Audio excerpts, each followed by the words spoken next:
சின்ன மருமகள் சீரியல் இன்னைக்கான எபிசோடில் தமிழும் அவங்க அம்மாவும் மெடிக்கல் சீட் வாங்குறதுக்காக அந்த பணத்தை எடுத்து கெட்ட போகிறாங்க. போகிற வழியில் வந்து ரவுடி பசங்க வந்து அந்த பணத்தை அடிச்சுட்டு போயிடுறாங்க.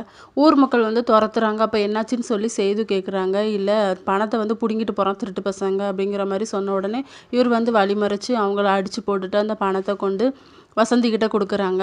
உடனே தமிழ் சொல்கிறாங்க, இந்த பணம் கிடைக்காம இருந்திருக்கலாம், பேசாமல் அந்த ரவுடி பசங்க கூட பிடுங்கிட்டு போயிருக்கலாம் அப்படிங்கிற மாதிரி கோவத்தில் சொன்னோன்னே அந்த பக்கம் தான் போயிருக்காங்க, நீ வேணால் அந்த பணத்தை கொண்டு கொடுத்துரு அப்படின்னு சொல்லிட்டு சேது வந்து டென்ஷனாக போகிறாரு. இன்னொரு பக்கம் சாவித்திரி வந்து, என்னடா தடி பசங்களா, ஒரு பணத்தை கூட உங்கள்கிட்ட பிடுங்க முடியலையா, நீங்கள் மட்டும் இன்னும் 10 நாளைக்கு இந்த ஊருக்குள்ளே சுற்றிடாதங்க, சேது வந்து அடிச்சே போட்டுருவோம் அப்படிங்கிற மாதிரி அவங்கள திட்டி அமுச்சு விட்றாங்க. அந்த சீனில் நியூஸ் பேப்பரில் வந்து நியூஸ் வந்திருக்கு, சேது வந்து இப்படி ஒருத்தங்களுக்கு ஹெல்ப் பண்ணியிருக்காங்க, அவங்க பணத்தை வந்து திருடிட்டு போன திருடங்கிட்ட இருந்து காப்பாற்றி கொடுத்துருக்காங்க அப்படின்னு சொல்லிட்டு, அது வேறு யாருமே இல்லை தமிழுக்கு தான் அப்படிங்கிற மாதிரி சொல்லி சித்ராவும் அவங்க அம்மாவும் சேர்ந்துக்கிட்டு அது இதுன்னு சொல்லி உசுப்பேற்றிக்கிட்டு இருக்காங்க. ராஜாங்கத்துக்கிட்டையும் காட்டுறாங்க. சேதுவும் வராரு.